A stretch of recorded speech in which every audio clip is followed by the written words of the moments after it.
Hi friends, welcome back to channel. நீங்கள் பார்ப்பது Suji baby video. இன்னைக்கு எதை பற்றின வீடியோ அப்படின்னா, என் வீட்டுக்காருக்கு வந்து பர்த்டேங்க.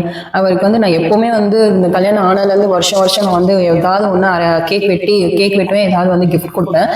இந்த வருஷம் வந்து நான் உங்கள்கிட்ட அது என்ன கிஃப்ட்டுங்கிறத ஷேர் பண்ணுறேன். என்ன எப்பவுமே வந்து அந்த ஒவ்வொரு வருஷமும் நான் மொக்க வாங்குறதாங்க எல்லா வருஷத்துலையுமே நடக்கிறது. இந்த பர்த்டேக்கு வந்து நான் என்ன வாங்கியிருக்கேங்கிறத நீங்கள் வீடியோக்குள்ளே போய் பாருங்கள். அண்ட் அதுக்கான ரியாக்ஷன் அந்த எப்படி நான் கொடுத்தேன், அது வந்து நான் உடனே வந்து எனக்கு கிஃப்ட் நான் அரேஞ்ச்மெண்ட் பண்ண கடைசி நேரத்தில் தான் இந்த கிஃப்ட் கொடுக்கலாம் அப்படின்னு வந்து யோசிச்சேங்க. அதனால எனக்கு வந்து வர்றதுக்கு அவர் பிறந்த நாள் முடிஞ்ச அடுத்த நாள் தான் எனக்கு வந்து அந்த பொருளே வந்துச்சு. ஸோ அதனால பிறந்த நாள் நைட்டு கேக் வெட்டிட்டு அதுக்கு அடுத்த நாள் தான் அந்த கிஃப்டை நான் கொடுத்தேன். சுஜி மூலியமாவும் மகிழ் மூலியமாவும். ஏன்னா நான் 2 கிஃப்ட் வந்து கொடுத்துருந்தேன். அது என்ன கிஃப்ட் அப்படிங்கிறத நீங்க உள்ள போய் பாருங்க. அண்ட் அந்த 2 கிஃப்ட்ல சுரேஷ் வந்து எதை செலக்ட் பண்ணியிருப்பாரு அப்படிங்கிறத நான் வீடியோ எண்டில் வந்து சொல்றேன். அண்ட் கடைசி வரைக்கும் வீடியோ பாருங்க. அண்ட் வீடியோக்குள்ள போகலாம். அதாவது வந்து இந்த வாட்டி மொக்க தான் வந்துச்சு. ஏன்னா சுரேஷ் வந்து கதவை இது வீட்டுக்கு வந்துட்டாருன்னு சுஜிக்கு வந்து கதவை திறக்க போனால் அப்போவே வந்து வெளியவே சொல்லிட்டா, அப்பா உனக்காக அம்மா கேக் வாங்கியிருக்காங்க, இந்த மாதிரி வந்து உங்களுக்கு பிறந்த நாள் அப்படின்னு சொல்லி அவள் சொல்லிட்டா. ஸோ அதனால் வந்து சர்ப்ரைஸ் ஆகலை.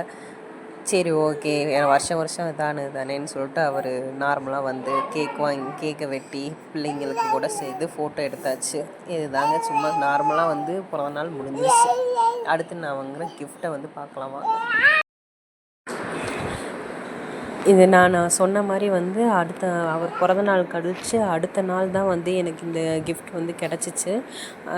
அதை தான் வந்து 2 பிள்ளைங்கள்ட்டையுமே ஆளுக்கு ஒன்று கையில் கொடுத்து அவர்கிட்ட அனுப்பிட்டேன். ஃபஸ்ட்டு வந்து ஒன்று ஓப்பன் பண்ணி பார்க்குறாங்க. அதை வந்து பார்த்துட்டு அதில் வந்து அது என்னன்னு நான் உங்கள்கிட்ட காட்டுறேன். அது வந்து அவரோட ஃபோட்டோ உள்ளது தான். அதை வந்து பார்த்துட்டு சரி, ஓகே அப்படின்ற மாதிரி நார்மலாக நினச்சாங்க. இன்னொரு கிஃப்ட் வந்து அவர் என் பொண்ணு அப்புறம் கொடுத்துருக்கா. அது வந்து என்ன, அவர் அதை பார்த்தோன்னே அவர் கொஞ்சம் சந்தோஷம் ஆயிடுச்சு. அது என்ன கிஃப்ட் அப்படின்றத நான் வந்து உங்கள்கிட்ட காட்டுறேன். அதை பார்த்துட்டு அவரோட ரியாக்ஷன் பாருங்கள். இது வந்து ஃபஸ்ட்டு வந்து அவர் வந்து ஃபேமிலி ஃபோட்டோவாக இருக்கும்னு நினச்சி பிரித்தாங்க. அதுக்கப்புறம் பார்த்துட்டு சரி, ஓகே அப்படின்னு கொடுத்துட்டாரு. அப்போ நான் சொன்னேன், அதை நல்லா பாருங்கள் அப்படின்னு சொல்லி நான் சொன்னேன். பார்த்ததுக்கு பிறகு தான் ஓ அப்படின்னு சொல்லிட்டு சூப்பராக இருக்குன்ட்டாரு. அதுக்கப்புறம் உடனே அவர் கேட்ட முதல் கேள்வி, இது நான் வந்து என் செல்லுக்கு செட் ஆகுமா அப்படின்னு கேட்டார். போய் பாருங்கள் அப்படின்னு. இது தாங்க நான் வாங்கின அந்த 2 கிஃப்ட்டுமே. இது ஒன்று, இது பாப்பா ஃபோட்டோவும் தம்பி ஃபோட்டோவும் இருக்கும். அண்டு அடுத்தது வந்து இது தாங்க, இதில் அவர் ஃபோட்டோ மட்டும் இருக்குங்க. இதுதான் என் வாங்கின கிஃப்ட். அது என்ன கிஃப்ட்னு பார்த்துருப்பீங்க. இதில் வந்து சுரேஷ் வந்து செலக்ட் பண்ணது குழந்தைங்க ஃபோட்டோ உள்ள இதுதான். நான் ஏன் 2 வாங்கினேன் அப்படிங்கிறதுக்கான காரணம் சொல்லிடுறேன். அதாவது வந்து ஃபர்ஸ்ட் வந்து நான் குழந்தைங்க ஃபோட்டோ மட்டும் வந்து பின்னாடி வச்சுக்க மாதிரி கவரில் மற்ற மாதிரி தான் வாங்கினேன். ஆனால் வந்து குழந்தைங்க ஃபோட்டோ தனித்தனியாக இருந்துச்சு. அதை வந்து ஒன்றா சேர்க்க முடியாதுன்னு சொல்லிட்டாங்க. அது வந்து ஃபோட்டோ கடையில் போய் நான் ஒன்றா அட்டாச் பண்ணிட்டு நான் வந்து சேர்க்குறேன் அப்படின்னாங்க.